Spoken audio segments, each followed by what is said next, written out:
ഇപ്പോൾ ലാലേട്ടനെ ഒപ്പത്തിൽ കാണുന്നു, ഇപ്പോൾ മരക്കാറിൽ നാഷണൽ അവാർഡ് വരെ കിട്ടുന്ന കോസ്റ്റ്യൂം ചെയ്യുന്നു, വാലിബലിൽ ചെയ്യുന്നു, അങ്ങനെ ഒരുപാട് സിനിമകളിൽ കണ്ടെങ്കിൽ ഇപ്പോൾ ബ്രോഡാടി പോലെ വേറൊരു ജോണറിലുള്ള കളർഫുൾ ആയിട്ടുള്ള ഒരു ലാലേട്ടനെ അവതരിപ്പിക്കുന്നു.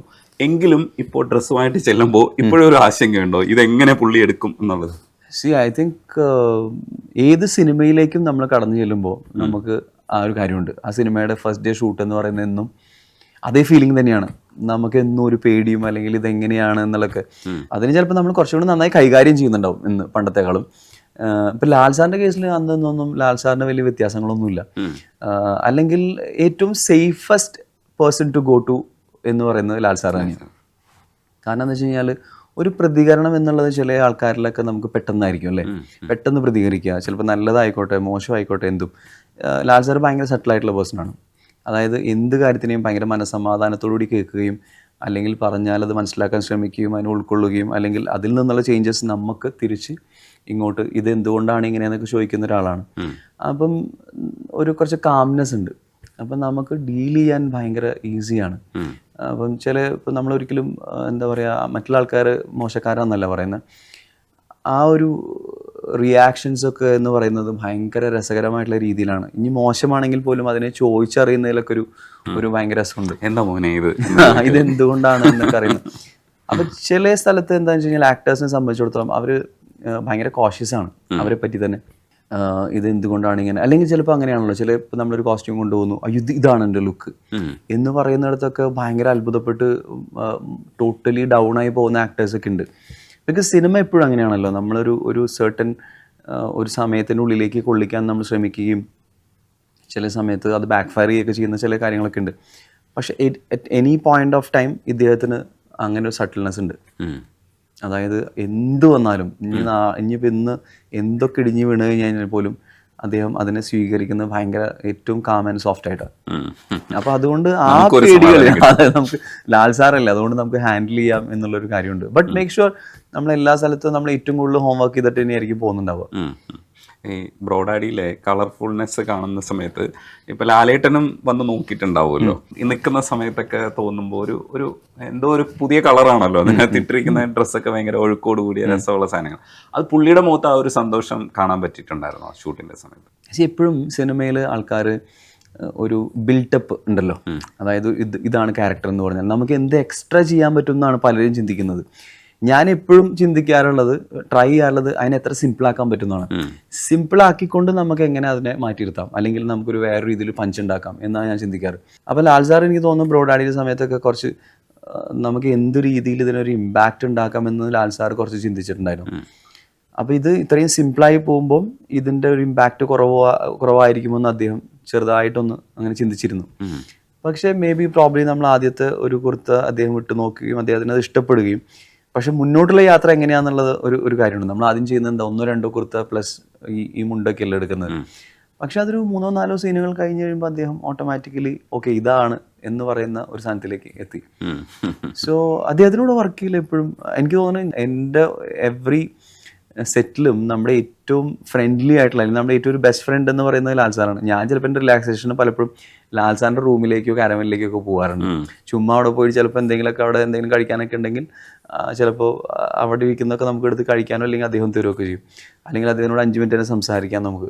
അങ്ങനെയൊക്കെയുള്ള ഒരു റിലീഫുള്ളൊരു വ്യക്തിയാണ്. അല്ലെങ്കിൽ നമുക്ക് പുതിയ എന്തെങ്കിലുമൊക്കെ നമ്മുടെ എന്തെങ്കിലും ഫാബ്രിക്സ് പുതിയതൊക്കെ കിട്ടി പുതിയ വിശേഷങ്ങളൊക്കെ പങ്കുവയ്ക്കാം. അല്ലെങ്കിൽ ഇപ്പോൾ യൂട്യൂബിലോ അല്ലെങ്കിൽ ചിലപ്പം വേറെ എന്തെങ്കിലുമൊക്കെ വീഡിയോസൊക്കെ ഉണ്ടെങ്കിൽ അതൊക്കെ കാണിച്ച് പലപ്പോഴും സിനിമയുടെ നമ്മൾ ഈ കോസ്റ്റ്യൂംസ് ഇടാനായിട്ട് പോകുന്ന സമയത്ത് നമ്മളൊരു 2-3 പേര്, ഇപ്പോൾ ലാൽ സാറിൻ്റെ കൂടെ മുരളിച്ചേട്ടൻ എന്ന് പറഞ്ഞിട്ടൊരാളുണ്ട്. അദ്ദേഹമാണ് ലാൽ സാറിൻ്റെ എന്നും കോസ്റ്റ്യൂം കഴിഞ്ഞ എനിക്ക് തോന്നുന്നു ഓൾമോസ്റ്റ് ഒരു 30-35 ഇയേഴ്സായിട്ട് അദ്ദേഹം കൂടെയുണ്ട്. അപ്പോൾ അദ്ദേഹം എപ്പോഴും എന്നെ കൂടെ കൊണ്ടുപോകും.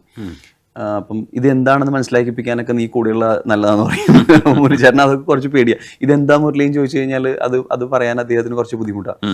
അപ്പം ഞാൻ പലപ്പോഴും അങ്ങനെ രാവിലെ എപ്പോഴും ഒരു 7 മണി 7:30 ആകുമ്പോൾ അദ്ദേഹത്തിൻ്റെ റൂമിൽ ചെല്ലും. അപ്പോൾ ചിലപ്പം താടി ട്രിം ചെയ്തുകൊണ്ടിരിക്കുകയോ അല്ലെങ്കിൽ ബാക്കിയുള്ള മേക്കപ്പ് പരിപാടികളൊക്കെ നടന്നുകൊണ്ടിരിക്കുകയായിരിക്കും. അപ്പോൾ നമ്മളവിടെ എവിടെയെങ്കിലും ഇരിക്കും, കുറച്ച് എന്തെങ്കിലുമൊക്കെ സംസാരിക്കും, അദ്ദേഹത്തിനോട് സംസാരിക്കും. അദ്ദേഹത്തിൻ്റെ ഇപ്പോൾ ഈ പറയുന്ന പോലെ കോസ്റ്റ്യൂംസൊക്കെ നമ്മൾ ഇടിയിപ്പിക്കും. അപ്പോൾ അതിൻ്റെ വിശേഷങ്ങൾ പറയും. അങ്ങനെ നമ്മൾ ഒരുമിച്ചാണ് നമ്മൾ ഷൂട്ടിംഗ് ലൊക്കേഷനിലേക്ക് പോകുന്നത്. സോ അങ്ങനെ ഭയങ്കര കംഫർട്ടബിൾ ആയിട്ടുള്ള ഒരു സ്പേസ് ഉള്ള സ്ഥലമാണ് എനിക്ക് അവിടെ. അത് ഒരു ദിവസം ഉണ്ടായതല്ല, അത് ഗ്രാജുവലി പതുക്കെ പതുക്കെ ഉണ്ടായി ഒന്നാണ്. ഒത്തിരി കാലമായില്ലേ? ഈ വിവേക് ഒബ്രോയ് ഈ ലൂസിഫറിന്റെ സമയത്ത് കുറച്ച് അൺകംഫർട്ടായി പുള്ളിയുടെ സൂട്ട് കൊടുക്കുന്ന സമയത്ത് ഇതിൽ ഒരുപാട് പുറത്തുള്ള ആർട്ടിസ്റ്റുകളുണ്ട്. അപ്പൊ അങ്ങനെയെങ്കിൽ എന്തെങ്കിലുമൊക്കെ പ്രോബ്ലംസ് വന്ന് മാനേജ് ചെയ്യേണ്ട അവസ്ഥ വന്നോ? നമ്മൾ ഒരു ഇന്ത്യൻ ആക്ടേഴ്സിനെ കാണുന്ന പോലെയോ അല്ലെങ്കിൽ നമ്മൾ അവരുടെ ഇൻഹിബിഷൻസ് മോസ്റ്റ്ലി ഔട്ട്സൈഡ് ആക്ടേഴ്സിന് ഇല്ല. ഇനി ഉണ്ടെങ്കിൽ അവനെ ഒരിക്കലും നമുക്ക് ഹാൻഡിൽ ചെയ്യാനും പറ്റില്ല. അങ്ങനെയുണ്ട്. അതായത് എല്ലാവരും അങ്ങനെയാണെന്നല്ല, പക്ഷെ മെജോറിറ്റി ഓഫ് പീപ്പിൾ അവർ അതിനൊരു ഒരു എന്താ പറയുക ബ്ലെസ്സിങ് ആയിട്ടാണ് കാണുന്നത്.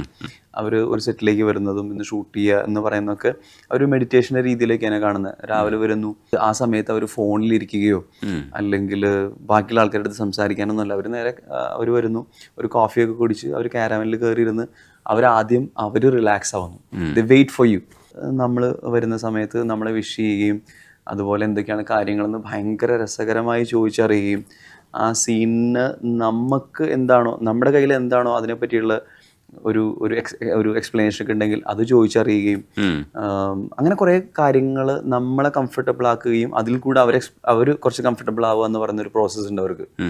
അങ്ങനെ കുറേ ആൾക്കാർ നമ്മൾ ഈ സിനിമയിൽ നമ്മൾ പരിചയപ്പെട്ടു. എസ്പെഷ്യലി ജെറോം എന്ന് പറഞ്ഞൊരു ആക്ടർ നമ്മളിപ്പം ഗെയിം ഓഫ് ത്രോൺസിലൊക്കെ അഭിനയിച്ചിട്ടുള്ള ആളാണ്.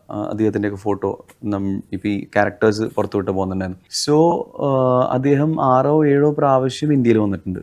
ഐ തിങ്ക് ഡ്യൂറിങ് 2007-8 ആ സമയത്ത്. അപ്പോൾ ഞാൻ അവരോട് ചോദിച്ചു ഇത് എന്തുകൊണ്ടാണ് ഇന്ത്യയിൽ വന്നതെന്ന് വെച്ചാൽ ഞാൻ എൻ്റെ ലൈഫ് തേടി വന്നതാണ്. അതായത് അയാൾ ആക്ടറാണ്, എസ്റ്റാബ്ലിഷ്ഡ് ആക്ടറാണ്, കുറേ കാര്യങ്ങൾ വളരെ നല്ല രീതിയിൽ ലൈഫിൽ നടന്നുകൊണ്ടിരിക്കുന്ന സമയത്ത് പോലും നമ്മൾ എവിടെയോ എന്തോ മിസ് ചെയ്യുന്നു എന്ന് പറയില്ലേ, അല്ലെങ്കിൽ ഇതല്ല വേറെ എന്തോ ബാക്കിയുണ്ടെന്നൊക്കെ തോന്നുന്ന അങ്ങനെയൊക്കെ തോന്നലുകളൊക്കെ ചിലപ്പോൾ ലൈഫിൽ ഉണ്ടാവുമല്ലോ. അപ്പോൾ അങ്ങനെ ഒരു പ്രാവശ്യം ഇന്ത്യയിൽ ഇപ്പോൾ UP വരികയും ബോധ്ഗയയിൽ അദ്ദേഹം പോയിട്ടുണ്ട്. അപ്പം അവിടെയൊക്കെ പോയിട്ട് പിന്നെ ഒരു ഓൾമോസ്റ്റ് നെക്സ്റ്റ് 6 or 7 years അയാൾ കണ്ടിന്യൂസ് ആയിട്ട് വന്നുകൊണ്ടിരുന്നു ആ സമയത്ത്. അപ്പം അങ്ങനെ ഇന്ത്യയായിട്ട് കണക്ഷനുള്ള ഒരാളാണ്. അപ്പോൾ ആലോചിച്ച് നോക്കും. അപ്പോൾ അദ്ദേഹത്തിൻ്റെ കൂടെ അദ്ദേഹത്തിന് ആദ്യം നമ്മൾ ഈ കോസ്റ്റ്യൂം ട്രയലിന് വേണ്ടിയിട്ട് ഞങ്ങൾ 11 പേരാണ് പോകുന്നത്. അത് UK അപ്പോൾ 11 പേര് നമ്മൾ അദ്ദേഹത്തിൻ്റെ റൂമിൽ പോകുന്നത്. അദ്ദേഹം ഞെട്ടിപ്പോയി, എന്താ സംഭവം. അപ്പോൾ ജനറലി ഈ ആക്ടേഴ്സൊന്നും അവരൊരു കോഡ് വെച്ചിട്ട് അവരൊരിക്കലും അവരുടെ കോസ്റ്റ്യൂം ഫിറ്റിംഗ് ഒന്നും അവരുടെ റൂമിൽ ചെയ്യില്ല. അവരുടെ രീതിയിൽ എങ്ങനെയാണെന്ന് വെച്ചാൽ അതിനുവേണ്ടി ഒരു സെപ്പറേറ്റ് സ്പേസ് ആൻഡ് ടൈം വേണം അവർക്ക്. ആ സ്ഥലത്ത് മാത്രമേ അവർ ചെയ്യുള്ളൂ. പക്ഷെ നമ്മുടെ സിനിമയുടെ റെസ്ട്രിക്ഷൻസോ നമ്മുടെ കാര്യങ്ങൾ കൊണ്ടോ നമ്മൾ നേരെ റൂമിലേക്കാണ് പോയത്. പക്ഷെ അതിനെ അയാൾക്ക് സ്വീകരിക്കാൻ പറ്റി. ഈ ടുക്ക് ഇറ്റ് വെരി വെൽ. അപ്പം അങ്ങനെ ചോദിച്ചറിയുകയും അതിലുള്ള ആൾട്രേഷൻസ് അദ്ദേഹത്തിൻ്റെ രീതിയിൽ അവിടുത്തെ മോസ്റ്റ്ലി അവിടുത്തെ രീതികളാണല്ലോ ആ തുണികൾക്കൊക്കെ.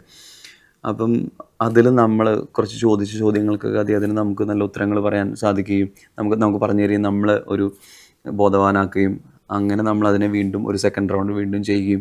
സോ എഗെയിൻ നമ്മുടെ മേക്കപ്പായിട്ട് ബന്ധപ്പെട്ട കാര്യങ്ങളൊക്കെ അവർക്ക് അങ്ങനെയുള്ള മേക്കപ്പോ കാര്യങ്ങളൊക്കെ വെച്ചാൽ യൂഷ്വൽ മേക്കപ്പ്. പക്ഷെ നമ്മുടെ സിസ്റ്റം എന്ന് പറയുന്നത് അവരുടെ അത്രയും ടൈം ടേക്കിംഗ് അല്ല. അവർ അത്ഭുതപ്പെടുവാണ് ശരിക്കും പറഞ്ഞാൽ. നമ്മുടെ ഇന്ത്യക്കാരുടെ മൾട്ടി ടാസ്കിങ് നമ്മൾ അങ്ങനെയാണല്ലോ. നമ്മൾ ഒരാൾ തന്നെ ഒരുപാട് കാര്യങ്ങൾ ചെയ്യുന്നു സെറ്റിൽ പോലും. So they think that how is it possible, ഇത് എങ്ങനെയാണ് നിങ്ങളെ കൊണ്ട് സാധിക്കുന്നതെന്ന് ചോദിക്കുന്നത്. ഇപ്പോൾ അവിടെ അങ്ങനെയൊക്കെയാണ്. ഇപ്പോൾ നമ്മളൊരു വൈഫൈ കണക്ഷൻ പോലും പോയി കഴിഞ്ഞാൽ ചിലപ്പോൾ അത് വന്ന് ശരിയാക്കാൻ വേണ്ടി 10 ദിവസം സമയം എടുക്കും. ആ 10 ദിവസം വരെ നമുക്ക് വൈഫൈ ഇല്ല. നമ്മൾ എന്തൊക്കെ പറഞ്ഞിട്ടും കാര്യമില്ല. അത് അവരുടെ രീതി അങ്ങനെയാണ്. അപ്പം നമ്മൾ കുറച്ചും കൂടെ പെട്ടെന്ന് ഫാസ്റ്റാണ്, നമ്മൾ കുറച്ചും കൂടെ അഗ്രസീവാണ്. അവരെല്ലാത്തിനെയും അങ്ങനെ എടുക്കുന്ന ആൾക്കാരെയാണ് നമ്മൾ കൂടുതൽ കണ്ടത്. സോ അവരുടെ കൂടെ വർക്ക് ചെയ്യുക എന്ന് പറയുന്നത് ഇപ്പോൾ ഗെയിം ഓഫ് ത്രോൺസിൽ ഇദ്ദേഹം ഗെയിം ഓഫ് ത്രോൺസിലുള്ള ആൾ ഇതിലുണ്ടെന്ന് പറഞ്ഞപ്പോൾ പിന്നെ നമ്മൾ വേറെ അതെ ബിക്കോസ് അങ്ങനെ ഒരാളെ നമുക്ക് കാണാൻ കിട്ടുന്നില്ലേ. അപ്പം അതുകൊണ്ട് ഞാൻ പറഞ്ഞു അങ്ങനെ ഒരു സിനിമയെ നമുക്ക് അല്ലെങ്കിൽ നമ്മുടെ മലയാളത്തിൽ നിന്നൊരു സിനിമ പോയിട്ട് അങ്ങനത്തെ ഒരാളെ നമ്മൾ അഫോർഡ് ചെയ്യുന്നു എന്ന് പറയുന്നത്. അപ്പം അതുകൊണ്ട് എന്നെ സംബന്ധിച്ചിടത്തോളം ഇതൊരു ഭയങ്കര എക്സ്പെരിമെൻ്റൽ ഫിലിമാണ്.